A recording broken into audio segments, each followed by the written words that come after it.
स्वागत है आप सभी का विंध्या यूट्यूब चैनल में। माई सेल्फ नवीन। आज मैं आपको कराने जा रही हूँ पेडागोजी ऑफ हिंदी के कुछ इंपॉर्टेंट क्वेश्चंस।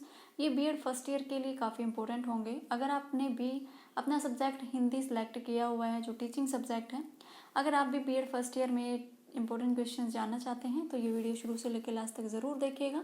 अगर आप फर्स्ट टाइम मेरे चैनल पर विजिट कर रहे हो तो पहले चैनल को सब्सक्राइब कर लें और बेल आइकन को प्रेस कर लें ताकि बीएड से रिलेटेड जो इंपॉर्टेंट क्वेश्चंस हैं, जो नोट्स हैं, वो आपको मिल जाए, उस वीडियो की नोटिफिकेशन आपको मिल जाए। ठीक है, तो बढ़ते हैं पेडागोजी ऑफ हिंदी के इंपॉर्टेंट क्वेश्चंस की तरफ। अगर आपको पैटर्न देखना है तो आपको लास्ट ईयर के जो पेपर हैं, क्वेश्चन पेपर हैं, चैनल पर मिल जाएंगे। नहीं तो मैंने क्वेश्चन बैंक बना रखा है बिल्कुल 2016 से 2020 तक जो इम्पोर्टेंट जो एग्ज़ाम हुए हैं, सभी के जो पेपर हुए हैं वो सब आपको मिल जाएंगे क्वेश्चन बैंक में। ठीक है, तो चलिए स्टार्ट करते हैं। यूनिट फर्स्ट से हम स्टार्ट करेंगे, जो आपकी फर्स्ट यूनिट है। आप अपना सिलेबस उठा लीजिए, पेन उठा लीजिए और जो भी मैं इंपॉर्टेंट क्वेश्चंस बताते चलूँ उनको नोट डाउन करते चलना। ओके, ये आपकी फर्स्ट यूनिट। और फर्स्ट यूनिट में कौन कौन से क्वेश्चन इंपॉर्टेंट होंगे। फर्स्ट है आपका टॉपिक मातृभाषा शिक्षण का अर्थ, स्वरूप, महत्व एवं उद्देश्य तथा सामान्य सिद्धांत इसके क्या होंगे, ये आपसे पूछा जाता है 16 मार्क्स में। ठीक है, उसके बाद जो नेक्स्ट क्वेश्चन है ब्लूम टैक्सोनॉमी, ब्लूम द्वारा निर्धारित अनुदेशनात्मक उद्देश्य क्या है, ये आपसे पूछा जाता है 16 मार्क्स में। इंपॉर्टेंट क्वेश्चन है। नेक्स्ट आपसे पूछा जाता है भाषाई कौशल का विकास, कौन कौन से भाषाई कौशल हैं, कितने टाइप्स हैं इसके, ये भी आपसे पूछ लिया जाता है। और या फिर कोई अलग से आपसे एक क्वेश्चन पूछ लिया जाता है, जैसे भाषाई कौशल क्या होता है, आप जो श्रवण कौशल है या फिर जो भाषण कौशल है उसको डिफाइन कीजिए। 4 इसके कौशल होते हैं, मैं नीचे दिखा देती हूँ, ये आप देख रहे हो यहाँ पर। पठन कौशल और लेखन कौशल है, 4 कौशल होते हैं। ये इंपॉर्टेंट, मोस्ट इंपॉर्टेंट क्वेश्चन ही मैं यहाँ पर करा रही हूँ आपको। तो इनमें से एक क्वेश्चन आपको देखने को मिलेगा, या तो इन चारों में से कोई एक पूछ ले या फिर चारों के बारे में ही आपसे पूछ सकता है। ठीक है, तो ये मोस्ट इंपॉर्टेंट है, कौशल जरूर करके जाना एग्जाम में। ओके, नेक्स्ट आपका क्वेश्चन है हिंदी ध्वनियों का वर्गीकरण, अक्षर विन्यास और जो विराम चिन्ह हैं वो आपको बताने हैं। ये इंपॉर्टेंट क्वेश्चन है आपके, ये भी आपसे पूछा जाता है 16 मार्क्स में। ठीक है, एक बार मैं दोबारा बता देती हूँ आपके इंपॉर्टेंट क्वेश्चन। मातृभाषा शिक्षण का अर्थ, स्वरूप, महत्व, ब्लूम टैक्सोनॉमी, भाषाई कौशल का विकास, 3 हो गए। एंड लास्ट आपको करना है हिंदी ध्वनियों का वर्गीकरण और अक्षर विन्यास से या फिर जो विराम चिन्ह है ये क्या होते हैं, इनके बारे में आपसे पूछा जाता है। और जो आपके 4 मार्क्स में पूछे जाते हैं, जो देवनागरी लिपि है इसकी विशेषताएं क्या है, इसकी लिमिटेशंस क्या है, सीमाएं क्या हैं, या फिर हिंदी भाषा में क्या महत्व है, मातृभाषा और राष्ट्रभाषा के रूप में क्या है, ये आपसे पूछ लिया जाता है जस्ट 4 मार्क्स में। लेकिन अभी जो मैंने क्वेश्चंस बताए आपको 4 क्वेश्चंस, ये आपसे पूछे जाते हैं 16 मार्क्स में। सबसे इम्पोर्टेंट क्वेश्चन है भाषाई कौशल। ओके, नेक्स्ट हम बात करें सेकंड यूनिट की, जो आपकी सेकंड यूनिट है। यहाँ से आपसे पूछा जाता है हिंदी पाठ योजना क्या है, इसका अर्थ क्या है, इसकी रूपरेखा क्या है। पाठ योजना आपसे ज़रूर एग्ज़ाम में पूछी जाती है, बहुत इंपॉर्टेंट है। जो लेसन प्लान आप बनाते हो, मैंने सेकंड ईयर की फ़ाइल अपलोड की हुई है चैनल पे, तो आप फाइल देख सकते हो कि लेसन प्लान बनाना कैसे है। नहीं तो इसका जो अर्थ है, महत्व है, ये भी आपसे पूछ लिया जाता है। कोई एक टॉपिक या तो आपको दे दे या फिर आपको कोई भी टॉपिक अपनी तरफ से सिलेक्ट करना होता है कि 8वीं क्लास का कोई टॉपिक है, आप अपनी तरफ से कोई बना के दिखाइए लेसन प्लान। 9वीं क्लास का कुछ भी क्लास आपको दे देंगे, टॉपिक आपको सिलेक्ट करना होता है और एक लेसन प्लान आपको बनाना होता है। तो लेसन प्लान बनाते कैसे हैं, हिंदी में मैंने कंप्लीट फाइल प्रोवाइड करा रखी है, आप वो फाइल देख सकते हो फॉर एग्जांपल के लिए। ठीक है, और उसके बाद हैं श्रव्य दृश्य साधन जो होते हैं उनका क्या महत्व है और कैसे उनको चयन करेंगे, कैसे उनको सिलेक्ट करेंगे कि हमें कौन से साधन से पढ़ाना है और उसका प्रयोग क्या है कक्षा में, ये आपको बताना है। ठीक है, उसके बाद है सूक्ष्म शिक्षण द्वारा शिक्षण कौशलों का विकास। ये आपके 5 कौशल होते हैं माइक्रो टीचिंग के, इनमें से आपसे पूछा जाता है 100%। एक तो लेसन प्लान पाठ्य योजना होती है, एक होती है आपका सूक्ष्म शिक्षण जिसको माइक्रो टीचिंग कहते हैं, ये आपसे पूछी जाती हैं। ये आपकी 5 होती हैं। ठीक है, मैं बार बार बता रही हूँ आपको, 5 स्किल होती हैं। कौन कौन सी हैं, प्रस्तावना कौशल, प्रश्न कौशल, उदाहरण कौशल, व्याख्या कौशल और उद्दीपन परिवर्तन कौशल। और इनमें से मोस्ट इम्पोर्टेंट है उद्दीपन परिवर्तन कौशल, बहुत इंपॉर्टेंट क्वेश्चंस बनता है इसमें से 16 मार्क्स में।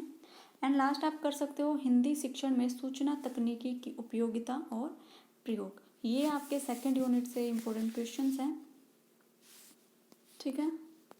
आपको एक क्वेश्चन देखने को मिलेगा यहाँ पर, इकाई योजना क्या होती है और दैनिक पाठ योजना क्या होती है, इसका अर्थ, महत्व और अंतर। अगर आपने ये कर लिया और आपने ये कर लिया तो दोनों में आप अर्थ भी बता सकते हो दोनों का, कि माइक्रो टीचिंग क्या होती है, लेसन प्लान क्या होते हैं, और जो उसका महत्व है वो भी आप बता सकते हो, इनमें क्या डिफरेंस है वो भी आप बता सकते हो।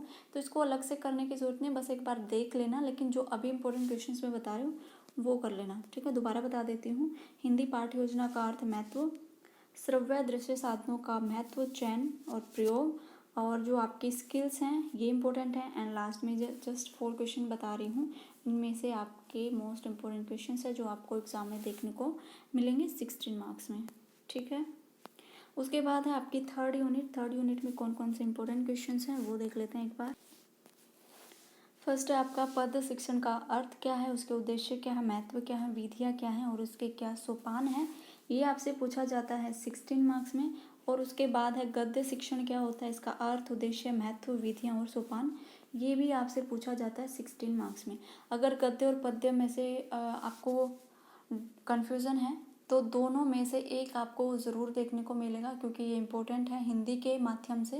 क्योंकि गद्य होता है और पद्य होता है, कविता होती है, एक पाठ होता है, जो लेसन्स हमारे होते हैं, तो दोनों में से ही आपको एक क्वेश्चन देखने को मिलेगा। नेक्स्ट है हिंदी शिक्षण में अनुवाद का अर्थ, इसकी विशेषता, रचना शिक्षण में ये सब आ जाएंगे आपके, जैसे कहानी है, पत्र, नाटक, निबंध, इसके उद्देश्य, विधिया और सोपान, ये सब आपसे पूछे जा सकते हैं 16 मार्क्स में। एंड लास्ट है हिंदी सुलेख शिक्षण क्या है, इसके गुण, उद्देश्य और विधियाँ, इसमें भी आपके 4 ही क्वेश्चंस मोस्ट इम्पोर्टेंट देखने को मिलेंगे। पद्य शिक्षण जो कविता से संबंधित है, गद्य शिक्षण जो आपके पाठ से संबंधित है, और हिंदी शिक्षण में अनुवाद का क्या अर्थ है, इसकी विशेषताएं, महत्व, विधियाँ, सोपान, और ये आपसे पूछ लेगा कहानी, पत्र, नाटक या फिर निबंध, ठीक है। और उसके बाद है हिंदी सुलेख शिक्षण, इसके गुण, उद्देश्य और विधियाँ। तो 3 यूनिट जो हैं आपकी हो चुकी हैं। अब बढ़ते हैं 4th यूनिट की तरफ। तो इसका फर्स्ट क्वेश्चन आपका बनेगा, वर्तमान शिक्षा प्रणाली में हिंदी पाठ्य पुस्तक की विशेषताएं और इसकी समीक्षा क्या है। नेक्स्ट बनेगा हिंदी अध्यापक के गुण और उसके कर्तव्य क्या क्या हैं, और अभी जो वर्तमान में स्थिति है एक हिंदी अध्यापक की, वो उसके कौन कौन से गुण हैं, कौन कौन से कर्तव्य हैं, और अभी जो बुक्स हैं जो पढ़ाई जा रही हैं स्कूल्स में उनके बारे में आपसे कुछ पूछ लिया जाता है। अगर आप लास्ट ईयर के क्वेश्चंस पेपर उठाकर देखोगे हिंदी में तो आपको समझ में आएगा कि हिंदी का जो पेपर है वो किस तरह से अटेम्प्ट किया जाता है, कैसे उसका पैटर्न होता है, ठीक है। नेक्स्ट है आपका हिंदी में मूल्यांकन, अर्थ, स्वरूप, विभिन्न विधाओं का मूल्यांकन एवं संशोधन। ये इंपॉर्टेंट है क्योंकि जो 4th यूनिट होती है हमारी वो होती है बेस्ड इवेल्युएशंस के ऊपर, ठीक है। जैसे हम पूरे साल पढ़ाते हैं और बाद में इवेल्युएशंस करते हैं बच्चों का, तो उसी तरह से है फर्स्ट 3 जो यूनिट होती हैं उसमें पढ़ाया जाता है कैसे कुछ स्किल्स यूज़ की जाती हैं, और जो 4th यूनिट होती है वो होती है आपके इवेल्युएशंस के ऊपर, ओके। 3 क्वेश्चन आपके हो गए। लास्ट वाला क्वेश्चन है हिंदी पाठ्य वस्तु का अर्थ एवं शिक्षा शास्त्रीय विश्लेषण आपको करना है, पैडागोजिकल एनालिसिस इसमें करना है। तो ये 4 क्वेश्चन है जो 16 मार्क्स में इम्पोर्टेंट हैं। ये भी इम्पोर्टेंट है 4 मार्क्स में और 16 मार्क्स में, लेकिन ये ऑप्शनल क्वेश्चन है, अगर आप करना चाहो, नहीं करना चाहोगे, करना ही है आपको, क्योंकि 4 मार्क्स में आने के चांसेस रहते हैं। जो क्वेश्चंस मैंने छुड़वा दिए हैं वो भी आपको करने हैं, एक बार रीडिंग उनकी लेनी है, ताकि ऐसा ना हो कि कोई जो क्वेश्चंस है जो हमने छोड़ दिया है वो बाय चांस ऑप्शनल क्वेश्चंस में आ जाए और आपको वही अच्छा लगे करने के लिए। लेकिन जो मैंने इंपॉर्टेंट क्वेश्चंस बताए हैं सबसे पहले आपको वही करने हैं, उनको लिख कर देखना है, उनके बारे में नोट्स आपको बनाने हैं, कितने पॉइंट्स बनेंगे वो आपको देखने हैं, अलग अलग बुक आपको उठानी है, अलग अलग तरह से आपको इसका रिविज़न करना है, ठीक है। तो आज के लिए था हिंदी के इम्पोर्टेंट क्वेश्चंस। तो नेक्स्ट जो वीडियो होगी उसमें जो नेक्स्ट इंपॉर्टेंट क्वेश्चंस होंगे नेक्स्ट पेडागोजी सब्जेक्ट के वो हम डिस्कस करेंगे, ठीक है। तो आज के लिए था बस इतना ही, नेक्स्ट वीडियो में मिलेंगे, तब तक के लिए घर पर रहें, सुरक्षित रहें, stay home, safe home, thank you.